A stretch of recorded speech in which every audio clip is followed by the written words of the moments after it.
They say temptation doesn't whisper. It purrs. Mine came wrapped in silk, with a voice like honey and a smile that promised both luxury and danger.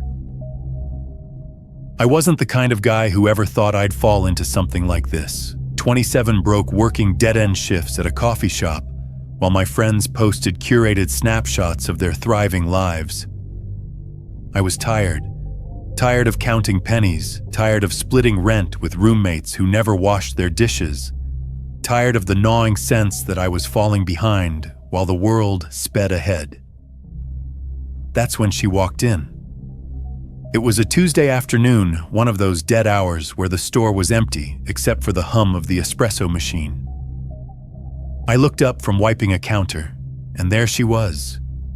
Tall, poised, dressed in a cream-colored blazer that looked expensive enough to cover my entire month's rent.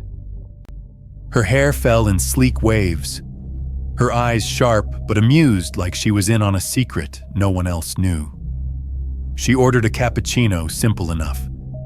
But when I handed it to her, her gaze lingered on me. "You look bored out of your mind," she said, voice low and warm. I laughed awkwardly. Just another day in paradise. That made her smile. And God, what a smile. Slow, deliberate, like she knew the effect it had. She tapped her manicured nails against the counter. "Do you like it here?" I shrugged. "It's a paycheck." "Barely, I bet." She wasn't wrong. She reached into her purse, pulled out a sleek black business card, and slid it across the counter. The card was embossed in gold lettering.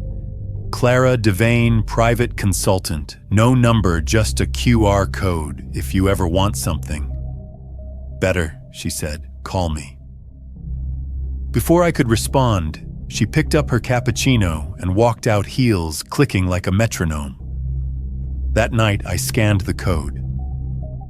It led to a private site with one message: discretion, loyalty, generosity, text. This number if you're ready to change your life. I stared at the screen for hours, my phone hot in my hand. And then I texted. Clara moved fast. Within a day, I was sitting across from her at an upscale restaurant I had no business being in. The kind of place where the wine menu didn't have prices. She ordered for both of us without asking, like she already knew what I wanted. "So tell me," she said, sipping her wine, "what do you want out of life?" It was a question I hadn't been asked in years. Not what job are you applying for or what bills do you owe, but what I actually wanted. I told her the truth. I didn't know. "Good," she said, "blank slates are the easiest to shape." That was the beginning of the arrangement. She didn't call herself a Sugarmama, though that's what it was. She called it a mutually beneficial partnership. I got an allowance. More money than I'd ever seen hit my account at once. In return, I was hers. Her date to events, her companion for dinners, her secret. It wasn't just the money, though. It was the way she carried herself, commanding, confident. When Clara spoke, people leaned in, and now I was part of her orbit. But there were rules. Always answer her calls.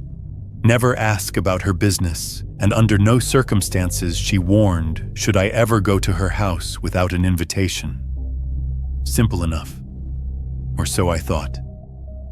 Weeks passed. I quit the coffee shop. My landlord suddenly loved me because rent was never late. My friends noticed the designer clothes, the sudden upgrades, and I lied through my teeth about getting a consulting gig. But the longer I stayed, the more I wondered. Clara was careful with her words, never revealing what exactly she did. Consulting, she'd say, with a sly smile, leaving it at that, and sometimes late at night, I'd catch her staring at me with an intensity that made my skin crawl. One Friday, she invited me over. Her house was a mansion on the outskirts of the city, hidden behind iron gates and tall hedges. It looked like the kind of place movie villains lived in. Immaculate, but cold. Inside, everything gleamed: marble floors, floor-to-ceiling windows, art that looked abstract, but probably cost more than my entire neighborhood combined. She gave me a tour, but something was strange. There were locked doors, 3 of them scattered throughout the house. She didn't mention them, and I didn't ask. That night, as I lay in her bed while she showered, I heard something, a faint thud, then another coming from behind one of those locked doors. I told myself it was nothing. Houses that big creaked, right? Still, I didn't sleep much. The deeper I got, the stranger things became. Clara's moods shifted without warning. Sometimes she was affectionate, showering me with gifts and praise. Other times she was distant, distracted, her phone lighting up with encrypted messages she never let me see. One night over dinner, I pushed too far. "So what do you actually do?" I asked. Her fork froze midway to her mouth. Slowly, she set it down. "I told you not to ask questions." Her voice was calm, but her eyes were sharp enough to cut glass. I laughed it off, changed the subject. But inside, a knot of unease twisted tighter. I started noticing things. Her phone calls taken in hushed tones. A briefcase she always kept locked, and always those locked doors in the house. Then one morning I woke up to find her gone. No note, no text, just silence. I wandered the house, restless, until I stood in front of one of those forbidden doors. I shouldn't have, God knows I shouldn't have. But the handle turned easily. And what I saw on the other side made my stomach drop. It wasn't a room, it was a stairwell, concrete steps leading down into the dark. I should have walked away. I should have closed the door and pretended I'd never seen it. But curiosity has a way of digging its claws in. At the bottom, I found a basement, stark cold, with rows of metal filing cabinets and shelves stacked with boxes, and in the center, a chair. A chair with restraints. The smell hit me next, coppery, heavy blood. I staggered back, bile rising in my throat. My foot knocked over a small metal tray, and the clatter echoed through the basement like a gunshot. My heart pounded as I scrambled upstairs, slammed the door, and forced myself to act normal. By the time Clara came home hours later, I was sitting on the couch pretending to scroll my phone. She kissed my cheek, smiling like nothing was wrong. But all I could see was that chair.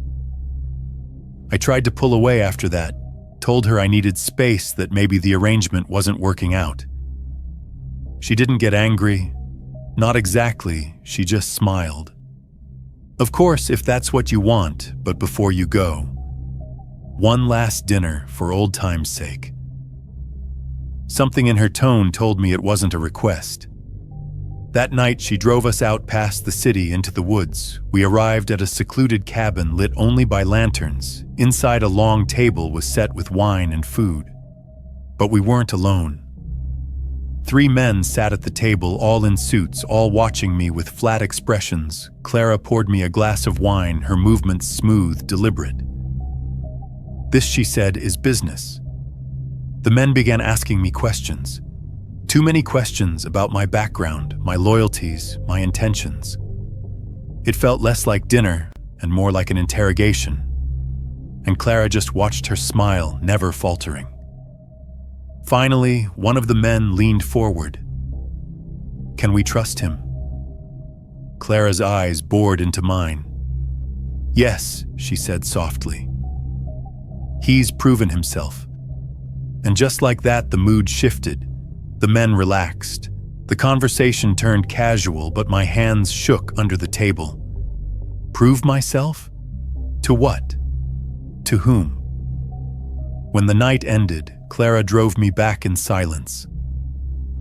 At my apartment, she leaned in close, her lips brushing my ear. "Don't ever doubt me again," she whispered. And then she was gone. I couldn't do it anymore. the money, the gifts. It wasn't worth it. I packed a bag, deleted her number, tried to vanish. For a few days it worked. No calls, no visits. I almost believed I was free.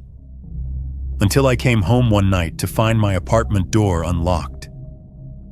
Inside, everything was exactly as I left it, except for one thing. On my bed sat a black briefcase. Inside was cash, more than I'd ever seen in my life. And on top of it, a note in Clara's elegant handwriting.